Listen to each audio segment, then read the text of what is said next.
Great, and welcome to the Miss Immigrant Podcast called WISE Immigrant. Thank you. Thank you How for are you, having me. Kyle? I am I am okay. You I'm okay? tired. I have a primary date coming up in 5 weeks. So I'm and I've been running for about a year. So I can't wait for June 2nd to be here. Okay, that's great, and I feel you. Yeah. So, Kyle, thank you so much for joining us today. We are so happy to have you and to give you this you and mostly the audience, the opportunity to learn more about you, your story, your work, and why did you decide to run for Congress? And I just Uh, want to make a short note for you and for everyone that at Miss Immigrant USA, when we say the word immigrant, we are not talking about the legal status. We are talking about the identity, the culture, the belonging, and all the stories that make United States what it is. So I would like you to introduce yourself in your own words. Absolutely. Well, I'm Kyle Little. I'm 37 years old, and I'm running for New Jersey's 12th Congressional District. Mhm. I am a small business owner, so I own two fitness studios. One is in Edison, New Jersey. The other one is in Metuchen, New Jersey. And I'm also an adjunct college professor. I teach at Kane University. And I decided to run for Congress because we need a change, and we need somebody in office to fight back against the administration that's in office right now. Um, I'm a black, openly gay man, and being pretty much a double minority, you see all of our human rights trying to be taken away by this administration, and we need fighters. We need fighters in office now. Um, so that's why I decided to run, and I actually made the decision in December of 2024 that I was going to run. So I took on an incumbent for the first 7 months of my campaign. I was running against an incumbent. She is no longer seeking reelection, so now I have 11 other opponents that are in the race with me For the same district? for the same district. Yep, Wow, that's a lot of yep, they're running for the same competition. seat. That's a lot of A lot, competition. a lot, a lot, especially for a grassroots candidate, where you have, and I have two mayors, uh, the county commissioner, an assemblywoman, so it is challenging, very challenging, especially when you're a grassroots candidate. Yes, and this is your first time, yes? Yes. Yeah. You said you made a decision last year in December. What was this one thought or incident or something that happened in your life that made you to make this huge decision? Donald Trump got elected. What? Donald I'm Trump sorry, got once elected. again. I said Donald Trump got elected. Oh, Yeah, Donald Trump got elected, and I already knew then that it was going to be a need for me to fight for my communities. That's what in a nutshell, that's what made my decision, because he was already the president before. hmm. And we already knew what happened beforehand. Yeah. So I knew what was coming next. And you see what's going on right now. So yeah.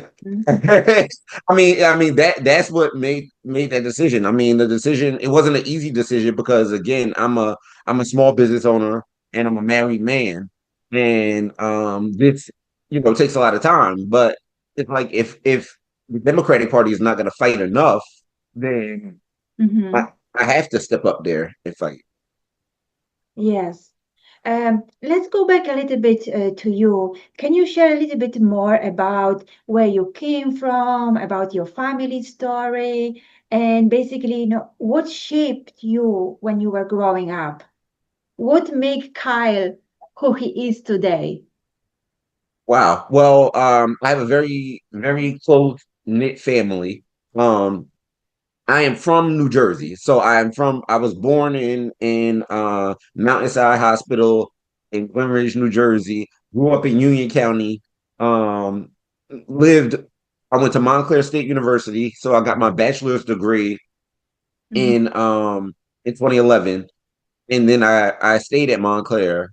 Took a semester off, stayed at Montclair, and got my master's degree in 2014 in exercise science. So now everything that I do in exercise is exercise related. I own two fitness studios and I teach in the exercise science department at Kane University. So I'm a man of service. I'm a member of a fraternity.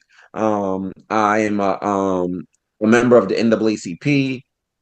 So I just have always been about community and giving back to the community. And my family has always been very supportive of me as well. Mhm. So basically, you are born and raised in New Jersey, and that's where your heart is. And Absolutely. District 12 is your Hmm. home.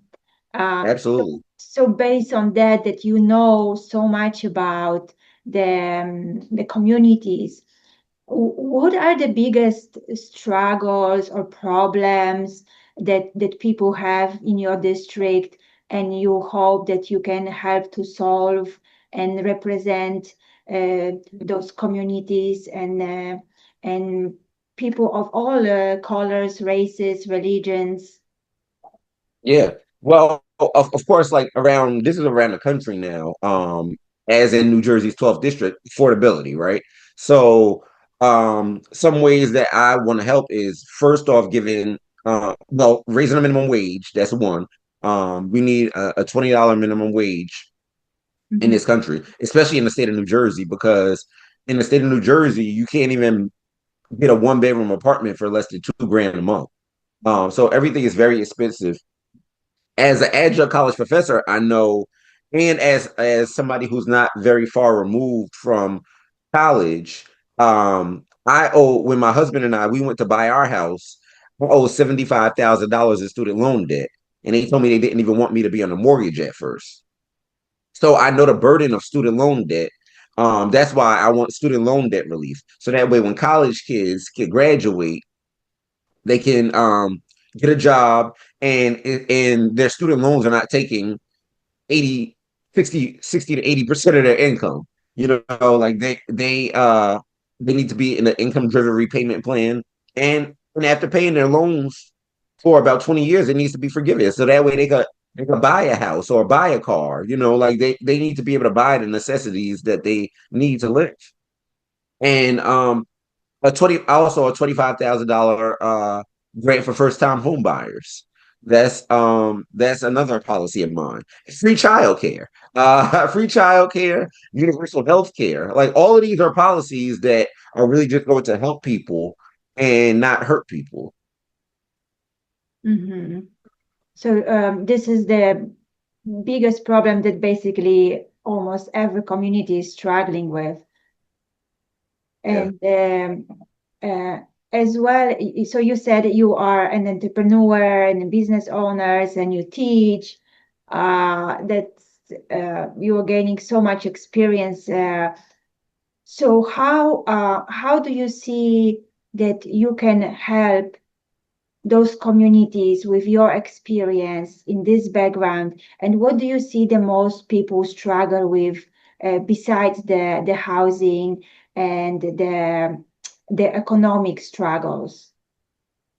Well, definitely the the racism and the racism, the homophobia, any of the bigotry that goes down in our society, and there's a lot of that.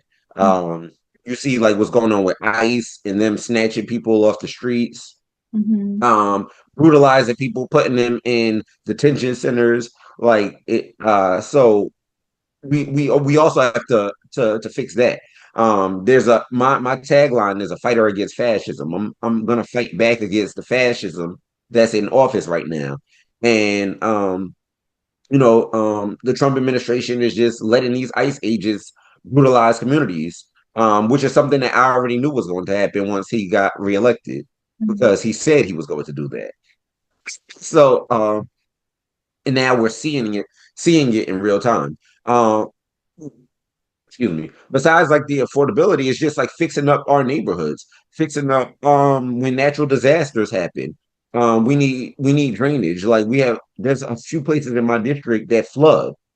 Mhm. We've had two flash floods in Plainfield, New Jersey, which is a town in my district, where, like, I think one person died. Like, I mean, like, the water was up 4 people's cars. So we need to fix our drainage system, potholes that are in the streets. Mhm. You know, excuse me. State capital is in my district, Princeton, New Jersey. We need to be able to get those homeless people off the streets and fix up those abandoned buildings that are there. So there's a lot that needs to be worked on. Mhm. Yes. You're ready to put your sleeves up for work? Oh, absolutely. I work hard all the time. I'm going to touch on the your teaching at the university, and you are dealing with the young generation. And what is that you are hearing from the young people? What do you think they need the most from the leaders today? They need people to support them. They need people to give them opportunities. I give my students internships through Mm, my own business. So they need someone to fight for them. They need, if you're a computer science major or a graphic design major, a lot mhm, of these AI, excuse me, mhm. catching a little cold. Yeah. These AI data centers are taking jobs away. AI is taking their jobs away. So we need to regulate that. They need student loan debt forgiveness, as I mentioned before. As they grow older and want to get married and have kids, they need free childcare. I mean, right now, people in the state of New Jersey are paying $20,000 a year in childcare. And if let's say conservatives want to force people to continue to have kids, and ban abortions, then they need to be providing child care services, so that people could have kids and be able to afford to go to work or go back to school if they wanted to, and have people watch their kids. So those are just things that, like. And then at my university, it's very diverse. So there's a lot of people of color. There's a lot of blacks, Hispanics, Asians, everything. Mhm. And I've even heard some of their concerns about ICE being on their campus and taking their friends and taking their family members. So there's a lot of things that young people need from elected officials that I am ready to work on and fight for. That's great, Carl. Yes, that you're touching a very important issues. Yeah. Our platform talks a lot about belonging and dignity, and you mentioned the race and other hate that is going on. What does belonging mean to you in America today? Well, I mean, it means that everybody belongs.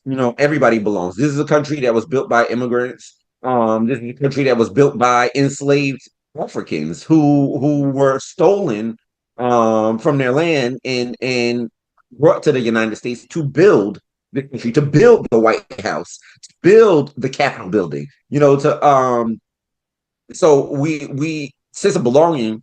Um, you know, this is also stolen land. Like, this land, unless you are, the Native Americans are the true people who were here first.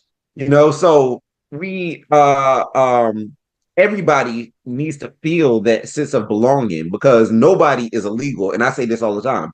Nobody is illegal on stolen land.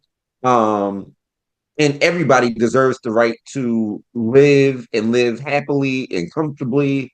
Again, just be able to survive and go and live a happy life. Be able to go to the hospital and not have to pay $1 million for your medical bills. you know So that I guess that's my sense of belonging. I mean, I know as an individual, I belong here. I was born here in the state of New Jersey, born and raised here. So nobody is ever going to make me feel like I don't belong somewhere because of my sexuality or my race or anything else about me. You know. Yes, that's very true. Many people, including immigrants, citizens, children of immigrants, and families with immigrant roots, they want to contribute, but sometimes they feel invisible or disconnected from public life. What would you Yeah. say to them? Well, you do contribute. That's the first thing. You do contribute. When you come here and you're working, you're adding value back to putting resources back into our economy. Mhm, When immigrants are coming here and they're doing construction and they're doing the jobs that people need to be done. mhm, So that's one thing you do contribute. Um, Also, the country needs to make a better give better pathways to citizenship. mhm, We need to it's no reason that people should have to. It should be like a process that takes years and years for people to get their citizenship. When people are coming into the country to make a better life for themselves and their families, they need to be able to get their citizenship uh, pretty efficiently. yeah. So it should not take forever, and it shouldn't be all of these barriers to get people their citizenship because the majority of immigrants they're not committing crimes, they're not stealing your jobs, they're not doing anything wrong, but trying to come here and make a better life for themselves.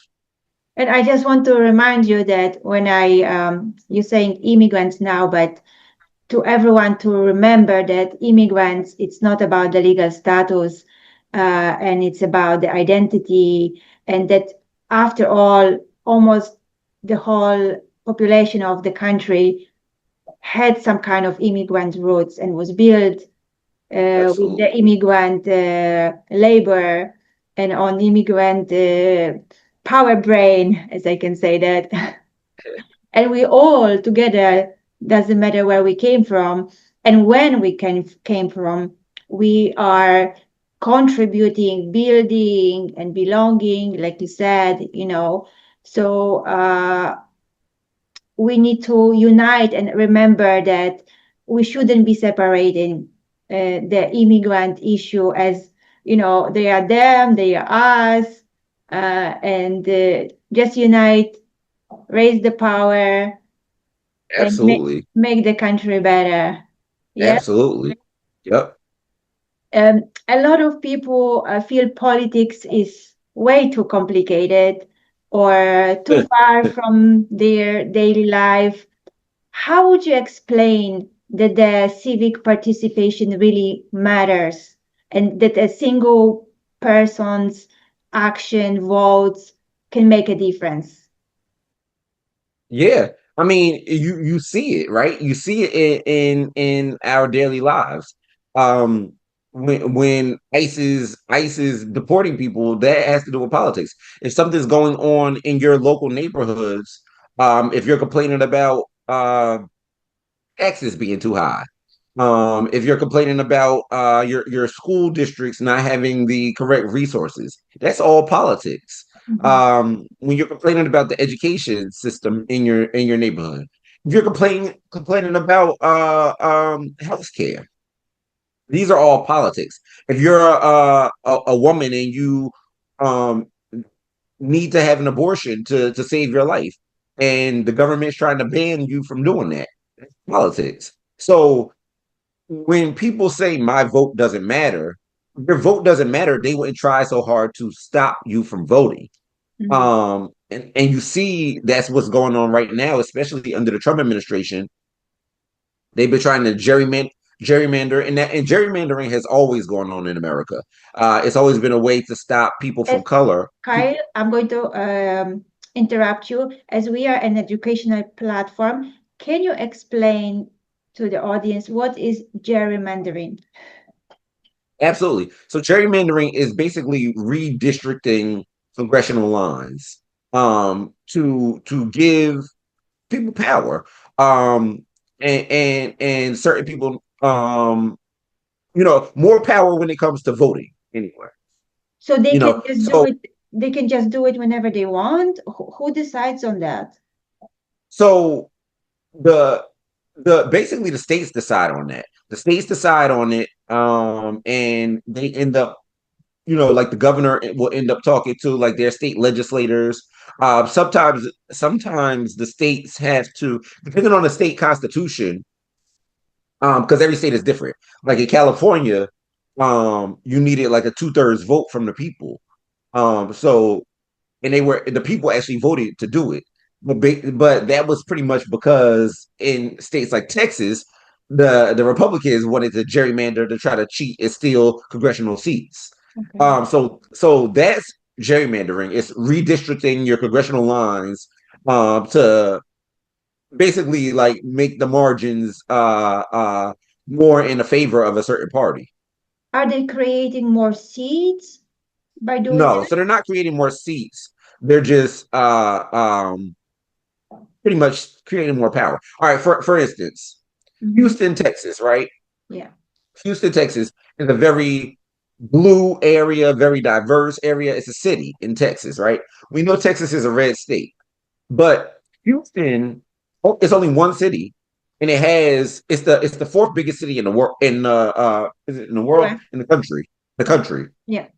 Um, and so it has over 2 million people there, but it's divided, like in about like 8 or 9 different districts, because they're taking like a little bit of the vote here, a little bit of the vote here, a little bit of the vote here, and putting it into other districts, so Hmm. that way, it's pretty much making red congressional seats.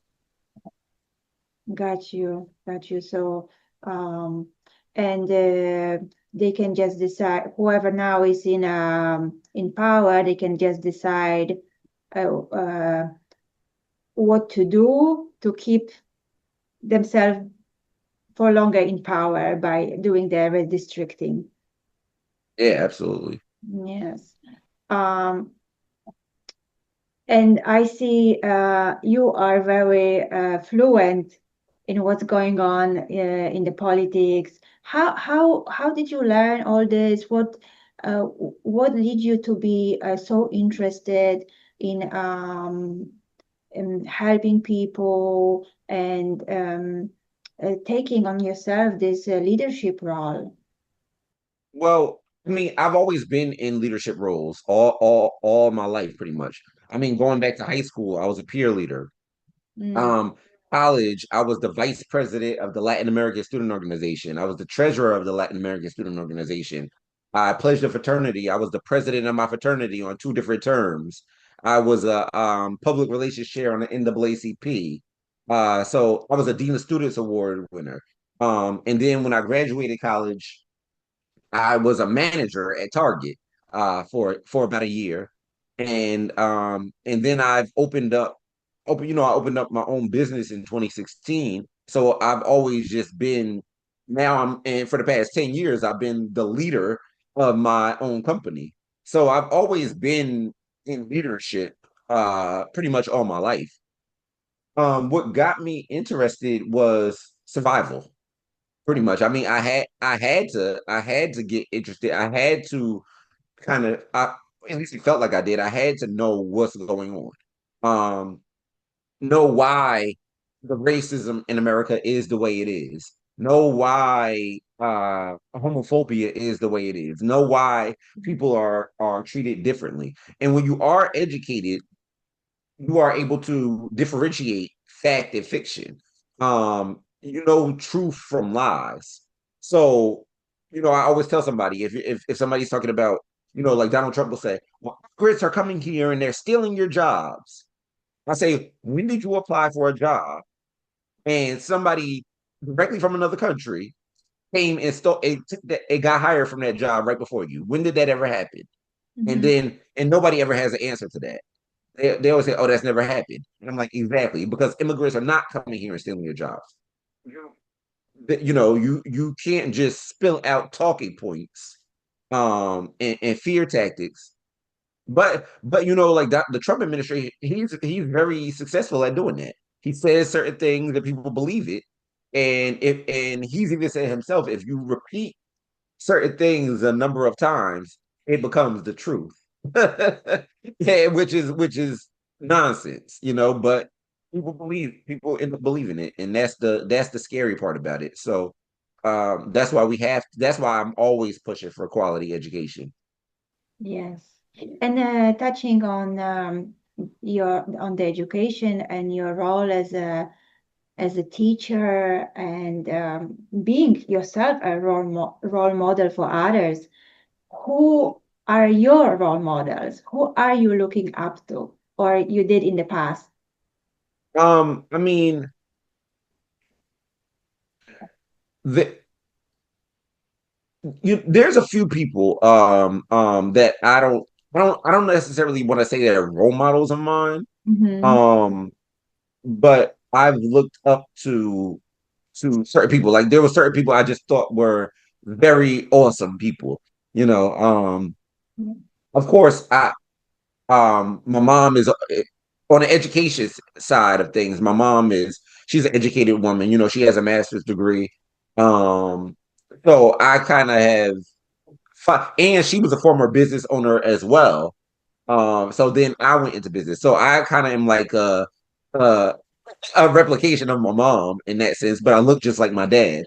Um, I there's a man named Bayard Rustin who, of course, wasn't even alive when I by the time I was born, but Mm-hmm. he was actually an advisor to Dr. Martin Luther King, and he planned the March on Washington. He planned the March on Washington, but Dr. Martin Luther King got all of the credit for it because he delivered his "I Have a Dream" speech there. The reason that he was not able to get the credit for it was because he was an openly gay man. Now imagine being black and openly gay back in the 1960s. Like that, you were automatically targeted. You couldn't get credit for anything. You were just a very marginalized person. So, but being as amazing as he was and actually uh, um, organizing that march, that was able to get us the Civil Rights Act and the Voting Rights Act. Like because of the March on Washington, that's how like we've been able to get things over time. So, as an openly gay black man myself, that's someone that I just like admired, because I was like, if he took on that type of leadership back then, I can step up to the plate now. Yes, that's beautiful, Kyle. And what about your family and your husband? How did they react it when you told them, or did you guys make the decision together? Well, my family's always very supportive. That's one thing. They weren't that. I guess some of them say congratulations. My mom was she's supportive, but she was also very, very afraid. As a mom, Mm, someone, her son going putting himself in the public eye, mm, uh all being a black man, being an openly gay man, and the way politicians are targeted nowadays, she was I would say like a little hesitant as it, but she's like, you're an adult, you're gonna do what you're gonna do regardless. And my mother knows that I'm very, very headstrong. So I like when I decide that I'm gonna do something, I'm gonna do it. yes. Um, my my my husband, again, he's very supportive, but it is a challenge. It is a challenge because I'm it's like a whole different way of life, and it's taken a lot of time away from our marriage. So I have to find that time to be with him. I have to find that time to be with him, even though I'm always, my time is always like taken away in some form of sense. And I mean, and the thing is, I've always been very busy because I've been a business owner for the past 10 years. So even before we got married, I was very busy, with doing certain things. So, um, again, they're supportive, but they have their hesitations as well.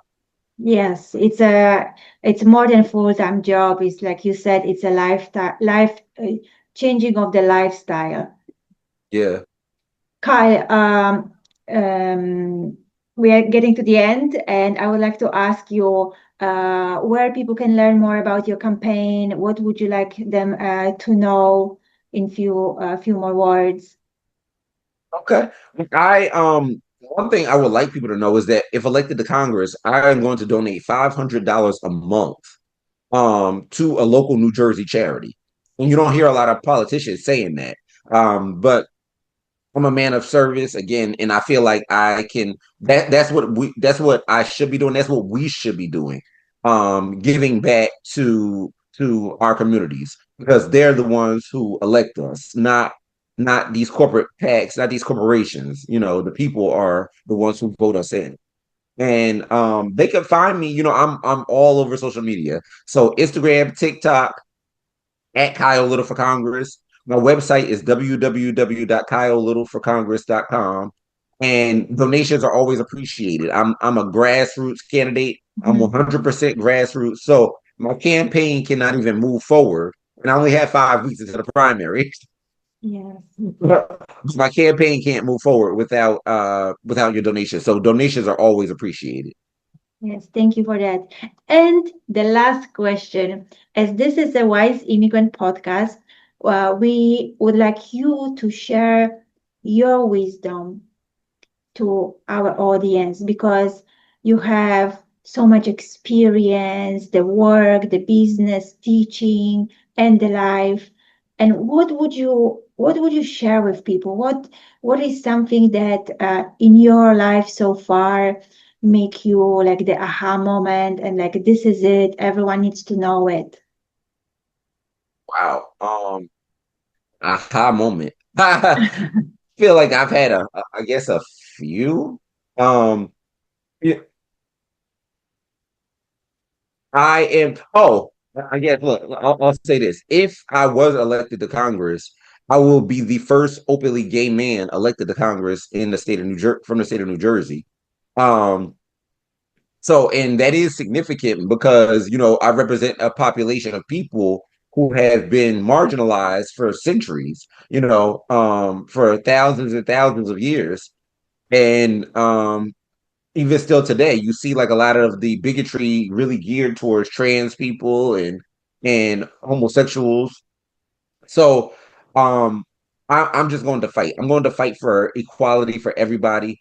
And it's just what our district deserves. New Jersey's 12th Congressional District is one of the most diverse districts in the country. And I'm going to fight for my communities. Thank you, Kyle. Thank you for taking your time today. And we are crossing our fingers for you. Do your best, work hard, and show to everyone, what Americans, immigrants, citizens, everyone alike is here for, and that we all belong to Absolutely. this beautiful country. Absolutely. Thank you, Kyle. Well, thank you for having me. I appreciate it. Yes, we will follow you and we follow up as well. Thank you so much. Okay, Bye. bye.